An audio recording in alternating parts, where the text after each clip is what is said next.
This happened about 3 years ago, during a solo backpacking trip through Montana. I'd been craving a few days in total isolation, just me in the woods, so I searched online for remote spots where I wouldn't run into anyone. In an old hiking forum, I stumbled across a thread from nearly a decade ago. Someone mentioned an abandoned trapper's cabin hidden deep in the backcountry. What caught my attention was how strange it sounded. No windows, no chimney, just a single door. People claimed that the cabin felt wrong, like the forest had grown around it to keep it hidden. I don't know why, but I had to see it for myself. Maybe it was curiosity, or maybe I was just trying to prove I wasn't easily spooked. I parked my car off a rarely used logging road around noon. The air smelled like pine and rain-soaked dirt. I slung on my backpack, double-checked my handheld GPS, and started my hike. At first, it was just like any other trail. Overgrown grass brushing against my legs, the sound of water trickling from a stream nearby, birds calling from the treetops. But the deeper I went, the quieter everything became. By the third hour of hiking, the forest felt strange. The trees grew so close together that sunlight barely cut through. The air turned damp and heavy, almost humid, and every step I took sank into moss that muffled my footsteps. It felt like the woods were swallowing me whole. Just before sunset, I saw something ahead. At first, I thought it was a massive stump or boulder, but then my heart skipped. It was a structure, dark, boxy, and nearly camouflaged by the trees. As I got closer, I realized it was the cabin from the forum post. It was smaller than I'd imagined, maybe the size of a shed, and built from old, blackened logs. The weirdest part? No windows. Not a single one. Just a door, slightly ajar, like it was waiting for me. I hesitated at the doorway. The interior was pitch black, like a cave. I called out, "Hello? Anyone here?" My voice sounded strange, muted, almost swallowed by the thick air inside. No answer. I clicked on my flashlight and stepped in. The beam swept across rough log walls, and that's when I saw the scratches. They weren't random. The claw marks covered the walls in wild, chaotic swirls, deep grooves, like someone had raked something sharp across every inch of the place. The floor was just dirt, uneven and damp, with what looked like a rotting tarp crumpled in one corner. The silence inside was suffocating. No creaking wood, no wind whistling through cracks. Just nothing. My flashlight beam trembled as I scanned the corners again, and for a second, I thought I saw something shift under the tarp. That's when I heard it. Breathing. Slow, heavy breathing coming from behind the tarp. I froze. My mouth went dry. I couldn't tell if it was an animal or a person trying to hide. My instincts screamed at me to leave. I started backing toward the door, moving as slowly as I could. Then, without warning, the door creaked. It had swung slightly closer, narrowing the exit. I didn't touch it. I didn't even bump into it. It was like someone outside had nudged it. I whispered a soft, "Who's there?" But the breathing stopped. The silence was worse than the breathing. I bolted. I didn't care if I was being irrational. Every part of me screamed run. I leapt through the doorway, my boots thudding against the damp ground outside, and sprinted into the trees. Behind me, I heard it, the sound of something heavy standing up on that dirt floor. Then came footsteps. Fast, aggressive. Something, or someone, was coming out of that cabin. The woods were a blur as I ran. Branches slapped my face, and roots snagged at my feet, but I didn't stop. Every few seconds, I could hear the crashing of brush behind me, like whoever it was didn't care about making noise. At one point, I risked glancing over my shoulder. I didn't see anyone, but I heard the distinct sound of someone's breath, ragged and too close. That sent another jolt of panic through me. I ran for what felt like an eternity until my GPS showed I was within a half-mile of my car. My legs were burning, my throat raw from panting, but I didn't stop until I burst through the tree line onto the gravel road. That's when I saw him. About 30 feet away, at the edge of the forest, a man was standing there. He was tall, with skin so pale it almost glowed in the dim light. I couldn't make out his face. His head was tilted slightly down, but I could feel him watching me, just standing there, completely still. I didn't wait to see if he'd move. I jumped in my car, slammed the locks, and floored it. As I sped down that dirt road, I caught one last glimpse in the rearview mirror. He was still there, standing, watching. I don't know what lives in that windowless cabin, and I never want to find out. If you love creepy stories like this, make sure you hit subscribe so you don't miss the next one. Now, I want to know, where are you watching from, and what time is it where you are? This happened last fall. I'd been stressed out from work and decided to take a solo camping trip into a remote part of Oregon. I found an unmarked clearing on an old hiking map, a place that wasn't listed as an official campground but looked perfect for a few nights of peace. The first day was incredible. I hiked in during the morning, set up my tent in a small clearing surrounded by pines, and cooked a simple meal over a small fire. There was not a single sign of other people, no footprints, no distant voices, not even an old fire ring. I had the forest completely to myself, or so I thought. By late afternoon, the woods became quieter. I don't mean the normal quiet of the wilderness. I mean dead silent. Not a single bird, not even the wind in the trees. It made me uneasy, but I tried to ignore it. I sat by my campfire, watching the flames dance, and convinced myself I was just not used to this level of solitude. When night came, it was pitch black beyond the ring of firelight. I sat for a while, letting the sound of the fire calm me, before deciding to get some sleep. The second night is when things changed. I had cooked dinner as usual, and everything felt normal until I noticed something odd.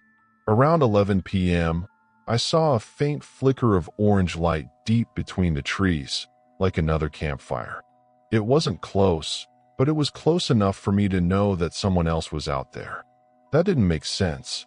I hadn't seen a single car parked near the access road, and the area wasn't even on most maps. Who would hike this far, and why set up so close to me when the woods were endless in every direction? Curious, I stepped quietly out of my clearing and peered through the trees. That's when I saw them. 3, maybe 4, figures standing around the campfire. But they weren't sitting or moving. They were just standing, perfectly still, shoulder to shoulder, all facing the flames. No talking, no shifting, just watching the fire. I froze. My instincts screamed that something was wrong. I don't know what made me do it, but I whispered out, "Hey, you guys okay?" The moment I spoke, all of them turned their heads toward me at the exact same time. I couldn't see their faces, just dark shapes, but the synchronized movement sent a chill through my entire body. I backed away slowly, trying not to make a sound, then hurried back to my camp. My fire was still burning, but I threw dirt over it, plunging myself into complete darkness. I stood there in the black, holding my breath. For a minute, it was silent. Then, I heard footsteps. Slow, deliberate footsteps crunching leaves. They were coming closer. I grabbed my backpack and GPS, heart pounding, and started hiking toward the road as fast as I could. Every few minutes, I heard faint bursts of movement behind me, like someone running a few steps, then stopping. At one point, I shined my flashlight over my shoulder. I caught a glimpse of something pale. A face. Just a face, peeking from behind a tree. I barely had time to process it before it vanished into the dark. The last hour of that hike felt like the longest of my life. I could feel eyes on me the entire time. I'd stop, listen, and hear faint rustling from both sides of the path, as if I wasn't being followed by one person, but by multiple people. Finally, I stumbled out onto the dirt road where my car was parked. My legs were shaking as I unlocked the door. Before getting in, I looked back one last time. At the edge of the forest, illuminated faintly by my flashlight, there they were.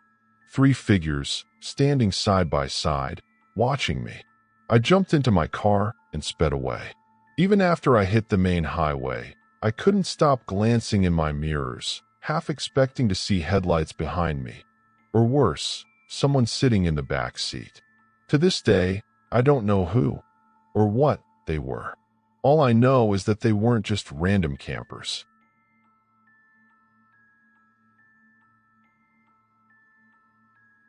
Earlier this year, I decided to take a solo camping trip to northern Michigan.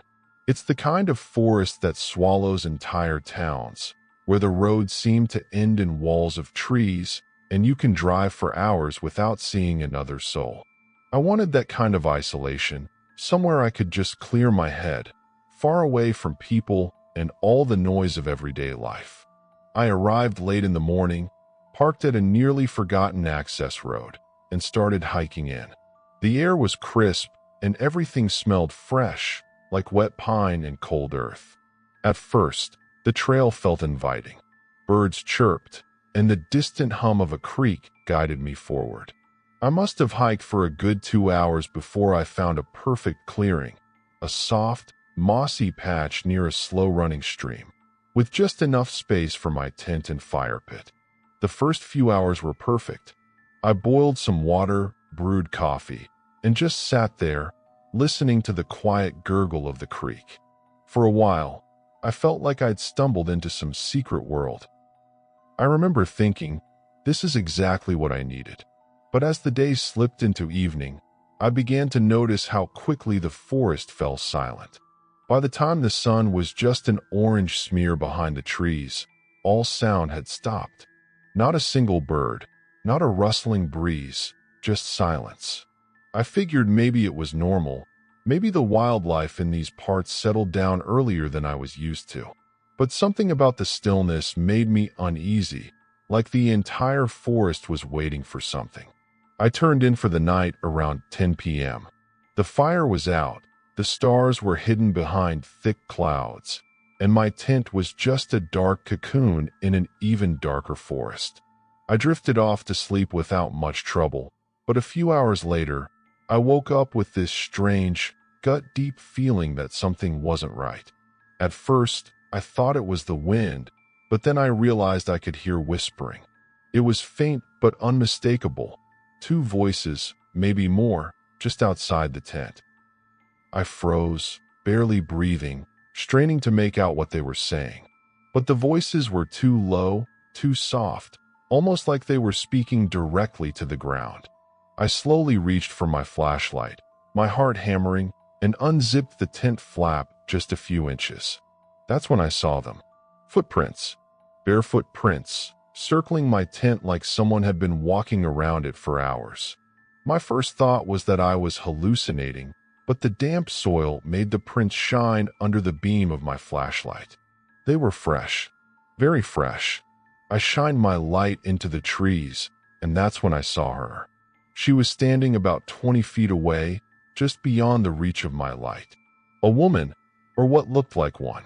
She had long, stringy hair that fell over her face, and she was wearing a torn, white dress.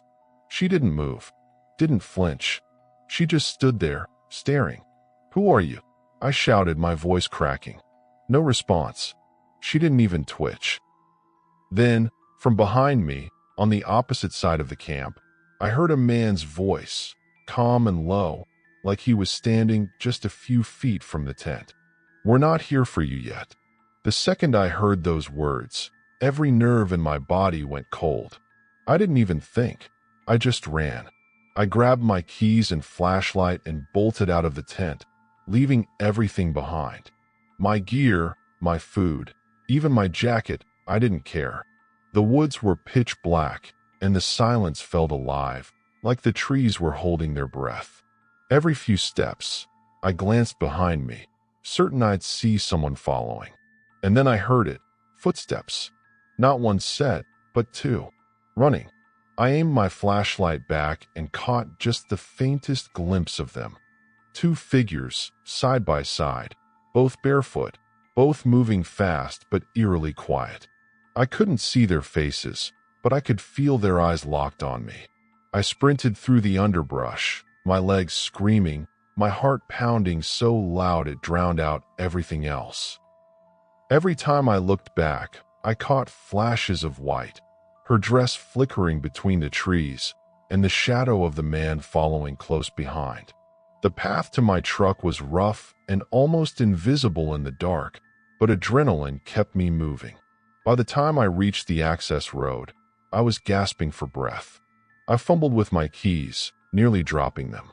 And then, as my headlights flicked on, I saw them.